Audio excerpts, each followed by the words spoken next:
It was on a rainy morning that everything began to change again.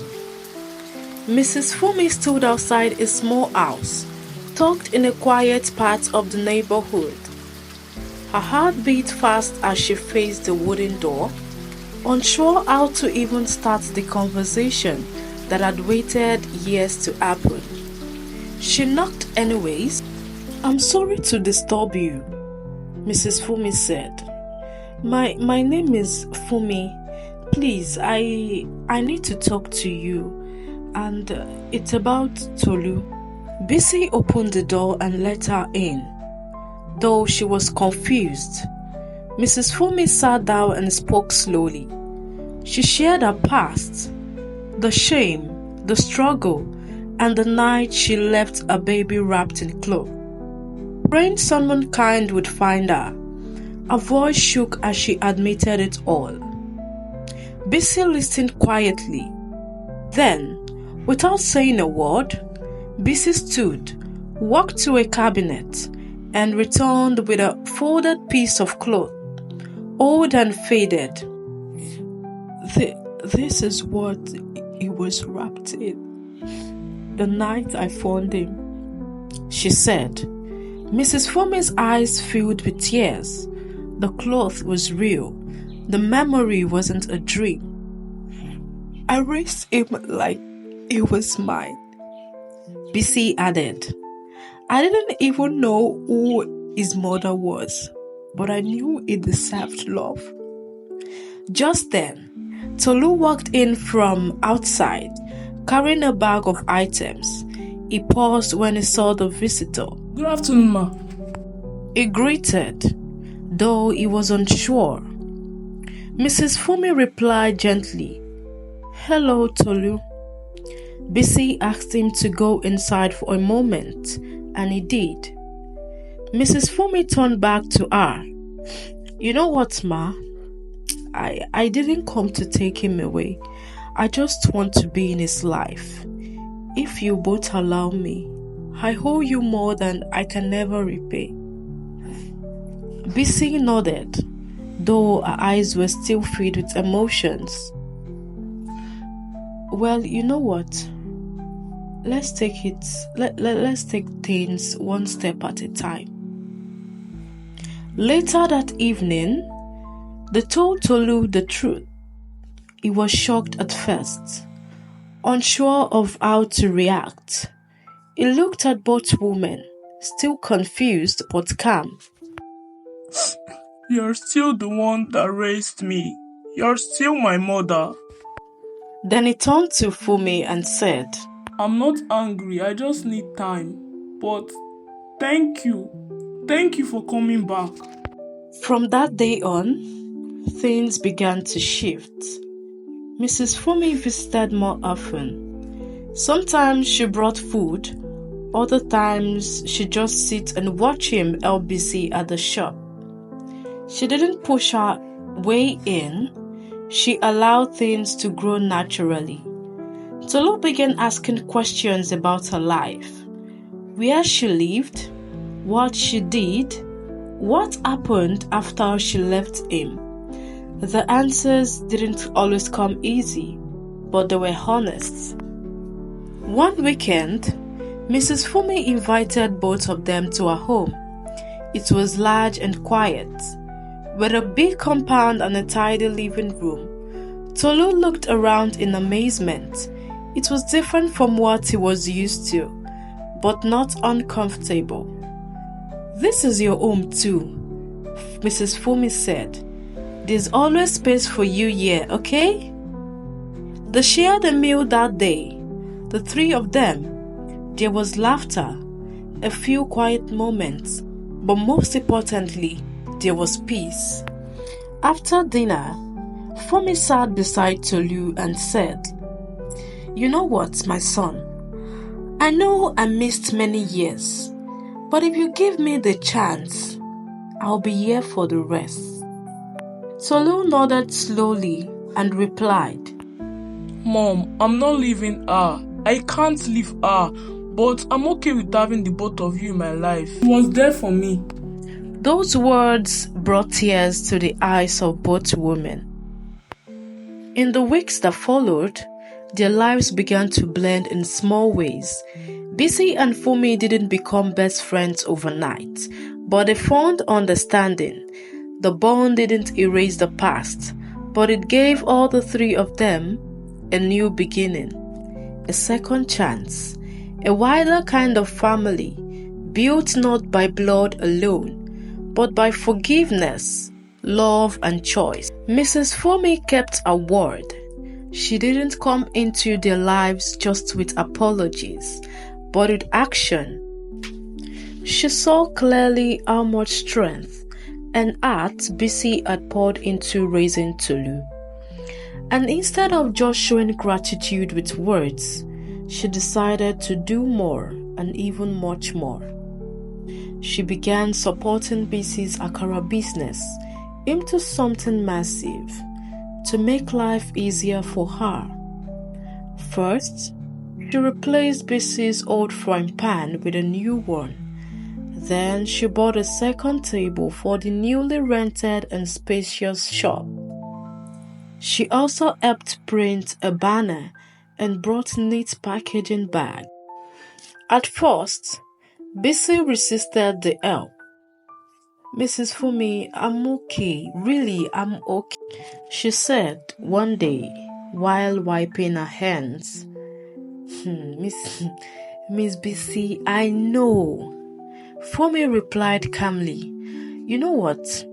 This is not about pity. It's about appreciation. Okay?" With time, Bisi's little corner became more organized. She added drinks and bread, and with the extra profits, she hired one girl from the area to help in the mornings. Her business picked up speedily. Orders started coming from nearby offices and families for events, as Saturdays were always packed. Word spread that her akara tasted good and always come clean and fresh. She no longer worried about daily survival. Mrs. Fumi upgraded her to a 2-bedroom apartment, paid food rent with ease, and even bought her a first deep freezer. Through it all, Tolu remained at the center. Mrs. Fumi made it clear from the beginning she would be the one to handle his school fees, not just for secondary school, but as far as he wanted to go. Visa tried to speak, but Fumi stopped her gently. "It's not a favor," she said. "It's what I owe him." Tolu didn't say much that day, but he hugged her on the way out. That hug said everything. Then came the unexpected news. Mrs. Fumi visited them one evening. Looking graceful but tired, she sat at the dining table quietly before speaking. "I will be traveling, Mrs. Bisi," she said. Mom, to where? Tolu asked, confused. I'm going abroad. The doctor says I need better treatment.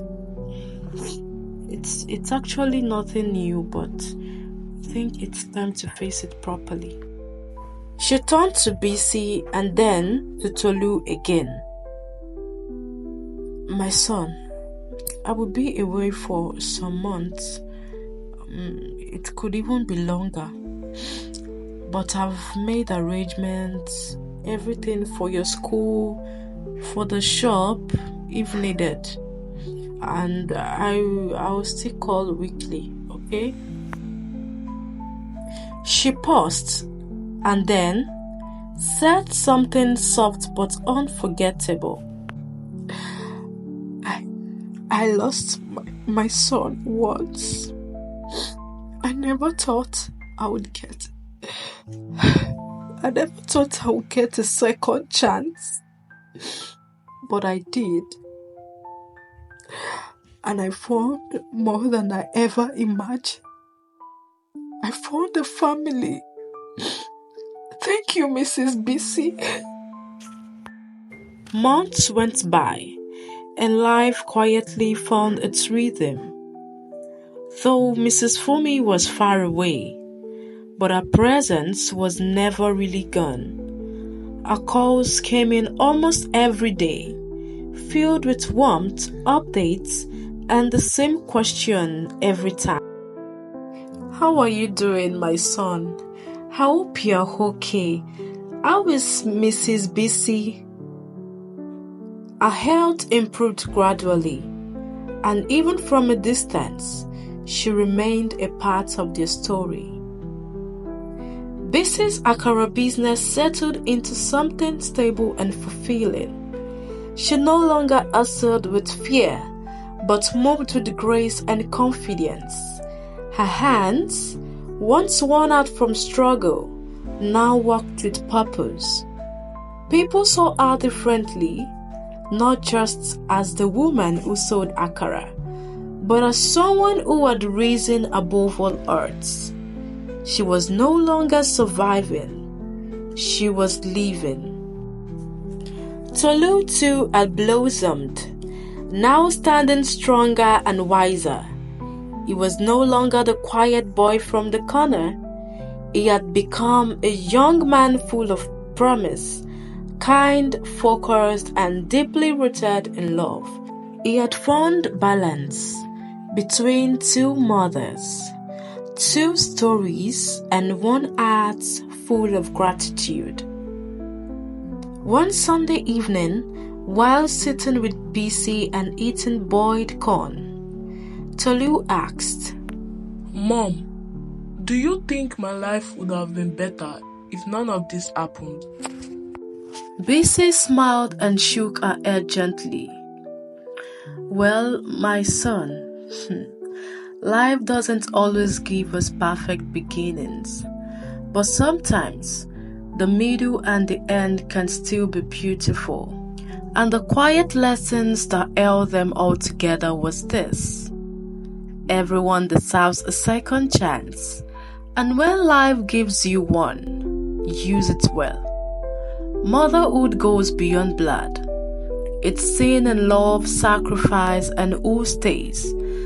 The past may be painful, but it doesn't have to define the future.